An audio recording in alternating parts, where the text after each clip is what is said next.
So you're trying to decide between the Pixel 11 Pro and the Pixel 10 Pro. In this video, I'll be going over all of the specification differences between the two phones to hopefully help you understand which phone is right for you. Right off the bat, one of the main differences between the two phones this year is the price. If you're buying the phone new from the Google store, the Pixel 11 Pro is $100 more expensive than the Pixel 10 Pro. The Pixel 11 Pro comes in at $1,099 versus $999 for the Pixel 10 Pro. The colors on the Pixel 11 Pro are a little bit more fun this year. You can get the phone in Canyon, Olive, Fog, and Obsidian versus Moonstone, Jade, Porcelain, and Obsidian for the Pixel 10 Pro. Dimensions for the two phones are pretty much the same. The Pixel 11 Pro is 0.1 ounce lighter this year compared to last year's phone, and the camera bump on the Pixel 11 Pro is slightly shorter than last year's. Displays on the two phones are essentially the same this year, the main difference being that the Pixel 11 Pro displays are 9% brighter than last year, achieving a max peak brightness of 3600 nits, making it the brightest display on a smartphone. In terms of battery and charging, the Pixel 11 Pro phones are rated for 30 hours of battery life versus 24 hours on last year's phones. The battery cell on the Pixel 11 phones is slightly smaller compared to last year's, but it's a negligible decrease. Both phones can charge up to 55% in 30 minutes,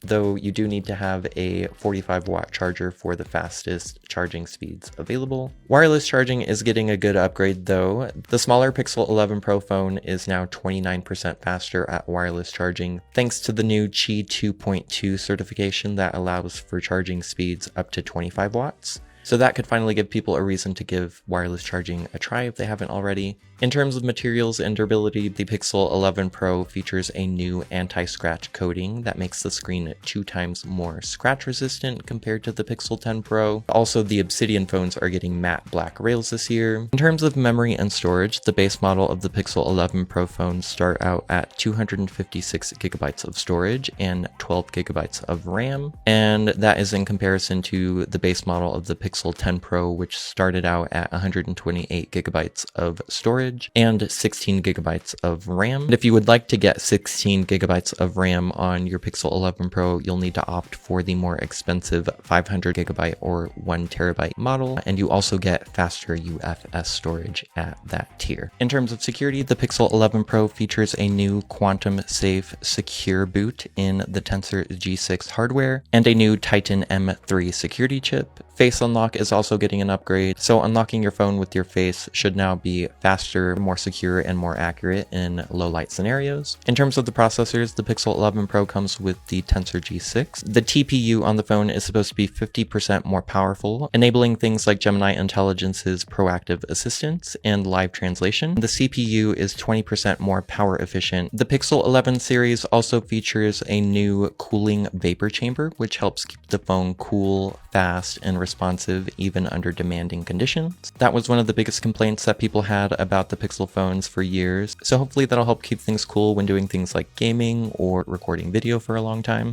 The modem on the Pixel 11 Pro is also updated, so apparently it is the most power efficient modem ever on a Pixel. Google also updated the image signal processor, which enables features like instant night sight. Instant night sight allows you to capture low light photos up to 4 times faster than on the Pixel 10 Pro. Also related to instant night sight, Google updated the telephoto lens on the Pixel 11 series so that it has a larger sensor compared to last year, making it 30% more light sensitive than before. And having a larger sensor helps things like night sight photography. The telephoto lens also has a slightly wider field of view at 23 degrees versus last year's 22 degrees.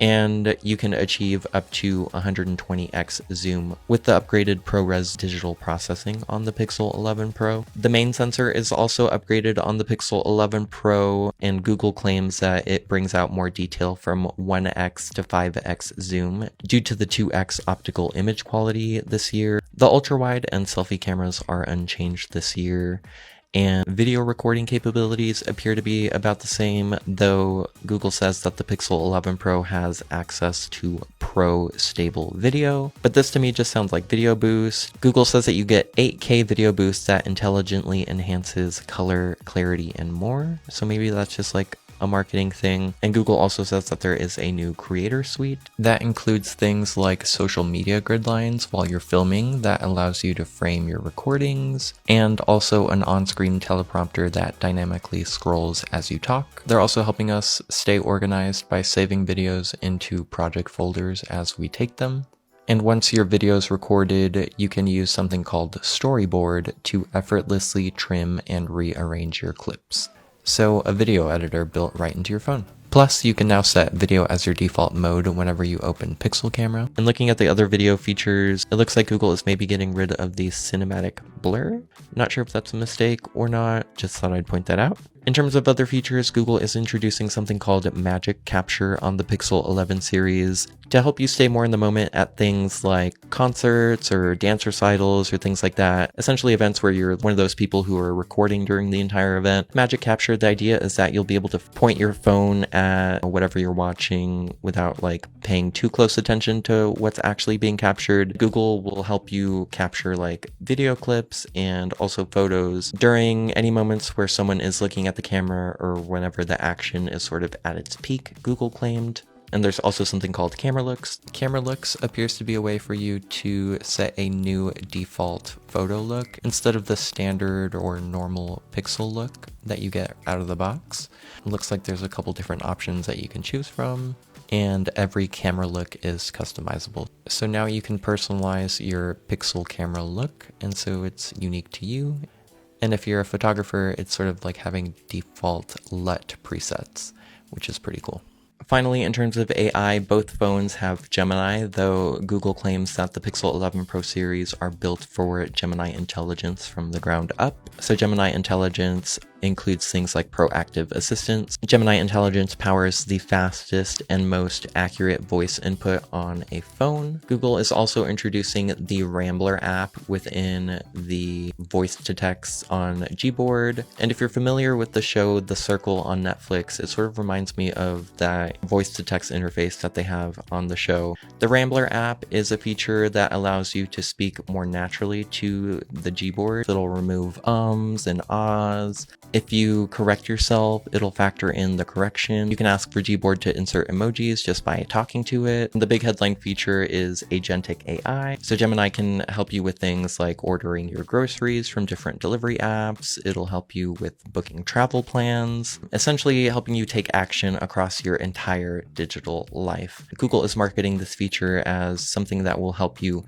use your phone less. And the headline feature of the Pixel 11 Pro is that it features the new highlight LED notification on the camera bar that is replacing the temperature sensor on the Pixel 10 Pro. The highlight feature is being marketed as something that helps you stay present without looking at your screen. The new LED on the camera bar can flash up to 6 different colors. You'll also get some color animation whenever talking to Gemini. It seems like the feature only works for calls right now, though they are planning to expand to messages and group messages. Choosing between the Pixel 11 Pro and the Pixel 10 Pro is, I think, a little bit harder this year. If you're someone who really wants like the most battery life possible, the newest phone is obviously going to be the most capable. If you're someone who's more budget conscious, it always is going to make most sense to buy last year's model or to buy used. So now that the Pixel 11 Pro phones are out, you can snag the Pixel 10 Pro at an even cheaper rate. That phone is really great. So if you're someone who's going to be using your phone without a case or a screen protector, I think the Pixel 11 Pro phone is the way to go, thanks to the 2 times more scratch resistant display. If you're someone who cares about wireless charging, the Pixel 11 Pro is way faster at wireless charging. And if you're someone who takes a lot of low light photos and videos, you'll probably want to opt for the Pixel 11 Pro as well. And if you're intrigued by the Rambler app function, I think that's one of the cooler features being introduced this year. It seems like that feature might be limited to the 11 Pro. We'll see if the feature comes to the Pixel 10 Pro. But yeah, those are all the main differences between the two phones. I should be getting the Pixel 11 Pro on August 20th or 21st. So to see my full unboxing and initial review of that phone, be sure to get tuned in around that time. And also consider subscribing if you're not subscribed yet. But yeah, thanks so much for tuning in. My name is Angel the Pixel Guy, and I will see you in the next video.